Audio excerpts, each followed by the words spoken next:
আসসালামু আলাইকুম রহমতুল্লাহি ওবরকাতুহ। সম্মানিত দর্শক, জামাতের কাছে বর্তমান বাংলাদেশের সবচেয়ে জনপ্রিয় এবং সবচেয়ে বড় দল বিএনপি ক্রমশ অসহায়, দুর্বল এবং ক্ষেত্র বিশেষে একটি অস্বস্তিকর পরিবেশে পড়ে যাচ্ছে।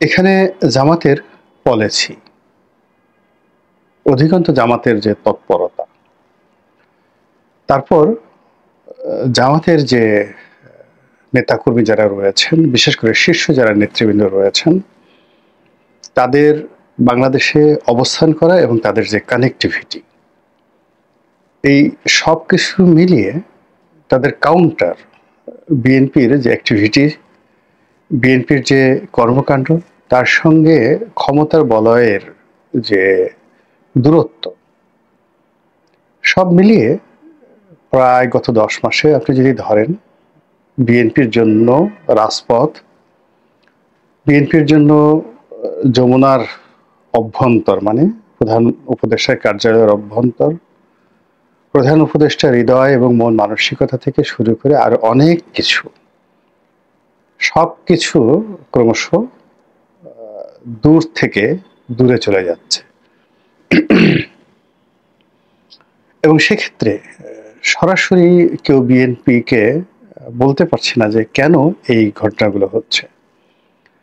বিএনপি প্রাণান্ত চেষ্টা করে যাচ্ছে জামাতের সঙ্গে একটি সৌহার্দ্যপূর্ণ সম্পর্ক রাখার জন্য, কিন্তু তারা সেটা পারছে না। জামাত সরাসরি বিএনপির ব্যাপারে কোনো কথাবার্তা বলছে না।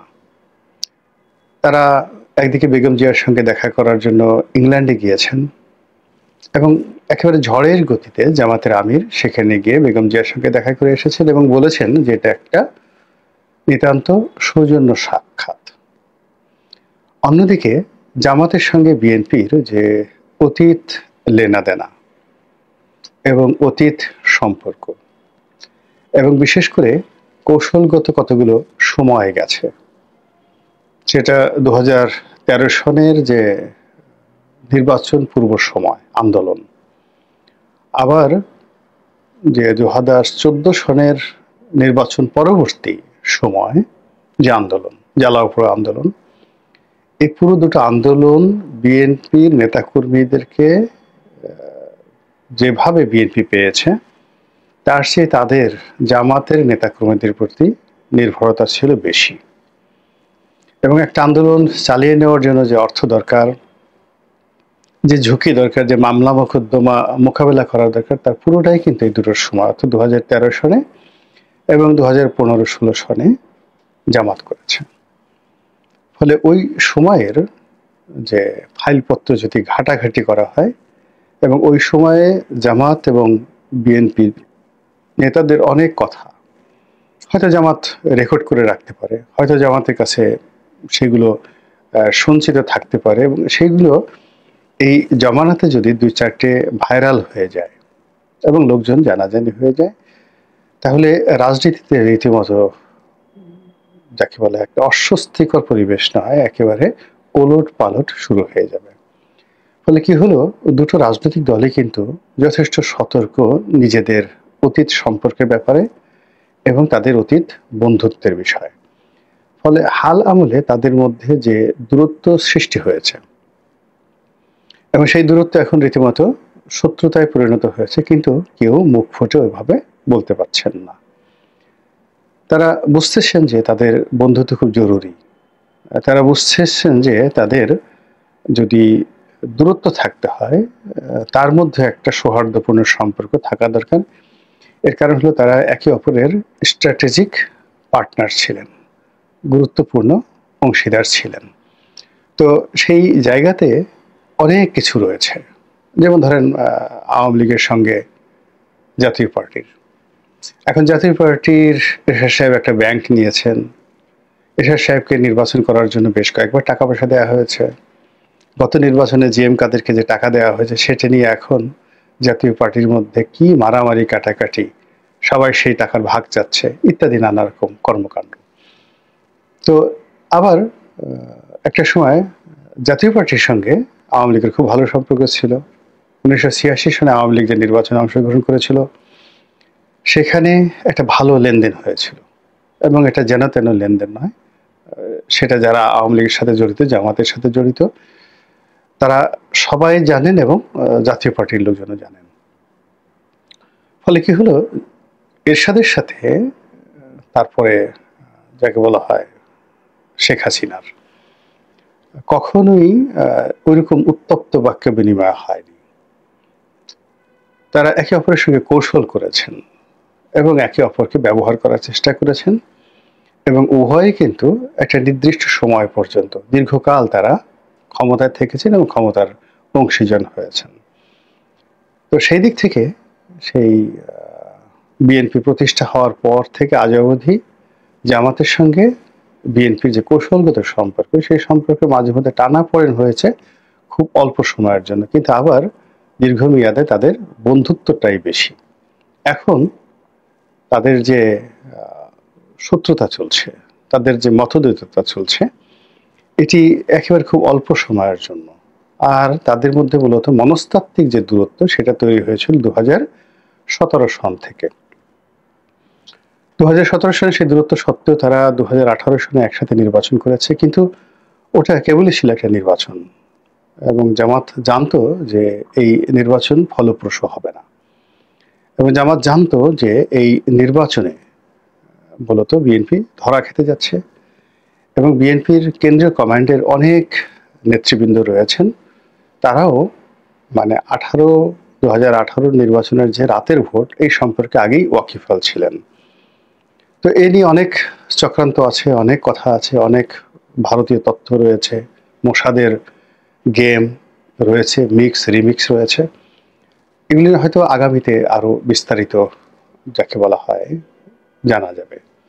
তো জামাত যে কাজটি করেছে সেটা হলো 2018 সনে জামাত নির্বাচনে অংশগ্রহণ করেছে, কিন্তু আওয়ামী লীগের লোকদের দ্বারা বিএনপির লোক যেভাবে ক্ষতিগ্রস্ত হয়েছে, সেইভাবে জামাতের লোক কিন্তু ক্ষতিগ্রস্ত হয়নি। এর কারণ হলো তারা প্রথম থেকেই বুঝতে পেরেছিল যে এরকম একটা পরিস্থিতি তৈরি হয়েছে। ফলে আপনি গিয়ে দেখুন, নির্বাচন সংক্রান্ত বিষয়ে বিএনপির প্রার্থীদের বিরুদ্ধে যে মামলা হয়েছে, তারা যেভাবে লাঞ্ছিত হয়েছে, যেভাবে অনেকে পিটুনি খেয়েছেন, অনেকের মানে নাক মুখ ফেটে গেছে। আপনি মেজর আক্তারের কথাই চিন্তা করেন, তার মতো মানুষকে পিটিয়ে মাথা ফাটিয়ে দেওয়া হয়েছে। আপনি এলডিপির কর্নেল অলি সাহেবের ছেলে তো প্রায় মরেই গিয়েছিল, উনি ধরে নিয়েছেন যে তার ছেলে মারা যাবে, এবং তিনি নিজে তার এই দীর্ঘ রাজনৈতিক জীবনে যত বিপর্যয়ের মধ্যে পড়েছেন সবগুলো একত্র করলো 2018 সনের যে বিপর্যয়, সেই বিপর্যয়ের সঙ্গে তিনি অন্য কিছু তুলনা করেন না। তো সেই দিক থেকে জামাতের যে ক্ষয়ক্ষতি, নাস্তানাবুদ হওয়ার যে ইতিহাস, এটি খুব অল্প। এর কারণ হলো জামাত পরিস্থিতি বুঝতে পেরেছিল। একইভাবে এই যে এখন 2025 সন চলছে, কিংবা ধরুন তার আগের এক বছর আগে 2024 সনের আগস্ট মাসের 5 তারিখে, তো 5 তারিখের যে ঘটনা প্রবাহ, তখন থেকে আজ অবধি যা কিছু ঘটে চলেছে পুরোটাই জামাতের নখদর্পণে। 5 তারিখে যে এরকম একটা ঘটনা ঘটবে, এটা 3 তারিখে জামাত যেভাবে বুঝতে পেরেছিল, বিএনপির একটি লোকও বুঝতে পারেনি। আবার 5 তারিখে তাদের যে কি করণীয়, এটা নিয়ে জামাত যে সিদ্ধান্ত নিতে পেরেছিল, বিএনপি সে সিদ্ধান্ত নিতে পারেনি। ডক্টর মোহাম্মদ ইউনূসের সঙ্গে জামাতের সম্পর্ক কেমন হবে, জামাত সিদ্ধান্ত নিয়েছিল একেবারে ঝটাপট, ফটাফট, কিন্তু বিএনপি সময় নিয়েছিল। এরপর এখন পর্যন্ত জামাত তার 3 থেকে 4টি গোল, মানে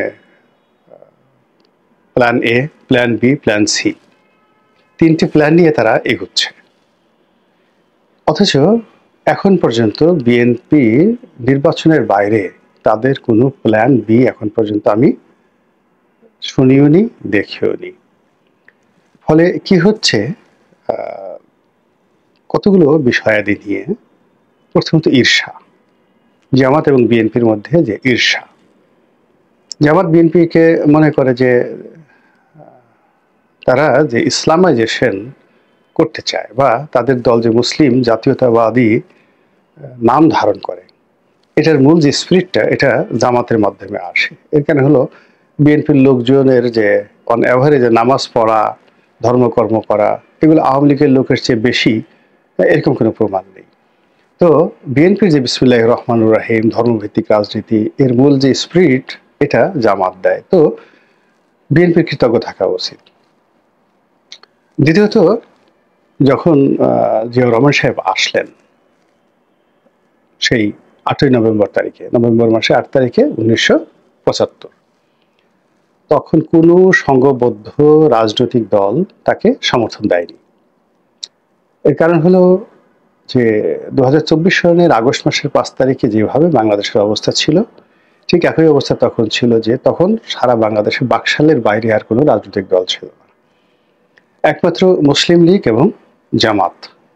জামাত নিষিদ্ধ, মুসলিম লীগ নিষিদ্ধ ছিল কিনা আমি বলতে পারবো না। তো যাই হোক, এনিওয়ে এই দুটো দলের মধ্যে জামাত একেবারে সবার আগে যেভাবে জিয়াউর রহমানের পাশে সে দাঁড়িয়ে ছিল, পরবর্তীতে জিয়াউর রহমান সাহেব জামাতকে আসলে অনেকটা সাইড লাইনে নিয়ে যায়। এর কারণ হলো তাদের যে কর্মকাণ্ড এবং তাদের যে চিন্তা চেতনা, পাকিস্তানপন্থী চিন্তা চেতনা, ওটা জিয়াউর রহমান সাহেব ওই মুহূর্তে পছন্দ করেননি। তো ওটা ভিন্ন প্রসঙ্গ। এটা নিয়ে জামাতের মনে অনেক ক্ষোভ রয়েছে, ক্রোধ রয়েছে। তো একইভাবে বিএনপি যেটা মনে করে জামাতের ঠিক কাউন্টার, যে জামাতের যে অস্তিত্ব এটা তো বাংলাদেশে তারাই প্রতিষ্ঠা করেছে। জামাতকে ফুলে ফলে শোভিত করার জন্য যা কিছু করার দরকার সবই তারা করেছে। তো কাজে জামাতে কোনো নড়াচড়া বা কোনো কথাবার্তা বা ঘাড় উঁচু করা এটা বিএনপিকে অতিক্রম করবে, এটা বিএনপি কোনো অবস্থাতে মেনে নিতে পারে না।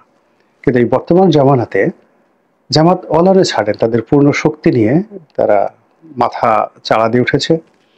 তাদের যেখানে যতটুকু করা দরকার একেবারে ঝড়ের গতিতে ডক্টর মোহাম্মদ ইউনূসের প্রশাসনকে ব্যবহার করে তারা অনেক কিছু ইতিমধ্যে করে ফেলেছে, যেটা বিএনপি বুঝতেই পারেনি। তারা যখন বুঝতে পেরেছে তখন দেখলো যে বড় বড় পদ পদবীগুলো জামাতের দখলে চলে গেছে। এরপরে যখন কিছু বিষয়ে প্রতিযোগিতা আসলো পলিসিগত, যেমন বৈষম্য বিরোধী ছাত্রদের সঙ্গে একটা সম্পর্ক স্থাপন করা, স্কুল কলেজ থেকে শুরু করে বিশ্ববিদ্যালয়গুলোতে ছাত্র রাজনীতি, শিক্ষক রাজনীতিতে নিয়ন্ত্রণ প্রতিষ্ঠা করে এবং প্রথম সেই ২০২৪ সনের ৬ মাস তারা জামাতের পলিসির কাছে দাঁড়াতেই পারেনি। কোনো একটা বিশ্ববিদ্যালয় বা কলেজে বলতে গেলে ঢুকতেই পারেনি। এখানে শিবির, বৈষম্য বিরোধী ছাত্র জনতা এমনভাবে তারা একত্র হয়েছিল যে বিএনপির মানে রাগে ক্রোধে বিএনপির জান যায় যায় অবস্থা। সেই পরিস্থিতি বিএনপি ধীরে ধীরে কাটিয়ে উঠেছে ২০২৫ সনে এসে। কিন্তু ইতিমধ্যে পুরো রাজনীতির যে ময়দানটি, সেই ময়দানটি সেটা জামাত করুক অথবা বিএনপি নিজেরাই করুক অথবা ডক্টর মোহাম্মদ ইউনূস করুন বা উনি না করুন, কিন্তু পুরো পরিবেশ পরিস্থিতি বিএনপির জন্য একটা মৃত্যুকূপ হয়ে গেছে। বিশেষ করে চাঁদাবাজি, দখলদারিত্ব, বদনাম, দুর্নাম, তারপরে শেষে আরো অনেক কিছু, সেই অন্তর্দ্বন্দ্ব, মারামারি, হানাহানি, কাটাকাটি। তো সারা দেশে মানুষের যে ক্রোধ এবং রাগ আওয়ামী লীগকে কেন্দ্র করে ছিল, যে আওয়ামী লীগ, ছাত্রলীগ, যুবলীগ যে মন্দ কাজগুলো করে, সেই মন্দ কাজগুলো পরিবর্তিত পরিস্থিতিতে ১ নম্বরে এসে গেছে বিএনপি, ২ নম্বরে এনসিপির কিছু সেই ছাত্র, কিছু জনতা সারা বাংলাদেশে। তো সেটা আওয়ামী লীগের বিএনপির তুলনায় একেবারে নগণ্য। আর জামাত তারাও যে বদনামের শিকার হয়নি তা নয়, সেটা একেবারে নগণ্য। তো সব মিলিয়ে এই যে একটা ফাঁদের মধ্যে পড়ে গেছে, এই ফাঁদের জন্য অনেকে মনে করছেন যে বিএনপির অনেকে মনে করছেন যে জামাত এখানে তাদের সঙ্গে পলিটিক্স করেছে এবং পলিটিক্স করে প্রশাসনকে নিষ্ক্রিয় রেখেছে, ডক্টর মোহাম্মদ ইউনূসকে নিষ্ক্রিয় রেখেছে, কোনো কোনো জায়গাতে ধীর অবস্থান নিয়েছে, কোনো কোনো জায়গাতে দ্রুত অবস্থান নিয়েছে এবং যে কয়টি যাবৎকালে বলতে গেলে সিভিল কু হয়ে গেছে প্রশাসনে, প্রায় সব ক্ষেত্রে জামাত বিজয়ী হয়েছে। তো সব মিলিয়ে বিএনপির জন্য এখন যে অবস্থা, পরিবেশ বা পরিস্থিতি তৈরি হয়েছে, এটি অস্বস্তিকর, ভোটের জন্য ভয়াবহ এবং বিএনপি এখন বলতে গেলে বন্ধুহীন অবস্থায় আছে। জামাত মাঝে মধ্যে প্রক্সি লোক পাঠিয়ে তাকে বন্ধুত্ব করার জন্য একটা ডোর করে দিচ্ছে বিএনপিকে, আর বিএনপি সেখানে তার সঙ্গে বন্ধুত্ব করছে আনকন্ডিশনালি। আর কদিন পর আবার তাকে বিএনপি কাছ থেকে সরিয়ে নিয়ে আসছে। এই যে ইরান যেভাবে প্রক্সি ওয়ার করে, ইসরায়েলের বিরুদ্ধে সবসময় ব্যস্ত রাখে, তো তদ্রুপ রাজনীতিতে জামাত অনেকগুলো প্রক্সি সে যুদ্ধ করছে, প্রক্সি বন্ধুত্ব করছে এবং প্রক্সি পরিবেশ পরিস্থিতি তৈরি করছে, এবং সেখানে গিয়ে যখন বিএনপি লোক হুড়মুড় করে পড়ছে, তারা একটার পর একটা বিপদ এবং বিপত্তিতে পড়ে। যেমন দেখা গেল মানে এই দেশের বড় বড় শিল্প গ্রুপ, এগুলো এখন এই মুহূর্তে আসলে বললে বিএনপি বা জামাত উভয়ের জন্যই খুব বিব্রতকর অবস্থা হয়ে যাবে। কিন্তু যে কথাগুলো এখন চরমনার পীর সাহেবের যে বক্তব্যগুলো ভাইরাল হয়ে যাচ্ছে চাঁদাবাজি নিয়ে, পল্টনের চাঁদাবাজি, টাকা দেই পল্টনে, চলে যায় লন্ডনে, এই সমস্ত কথাবার্তা।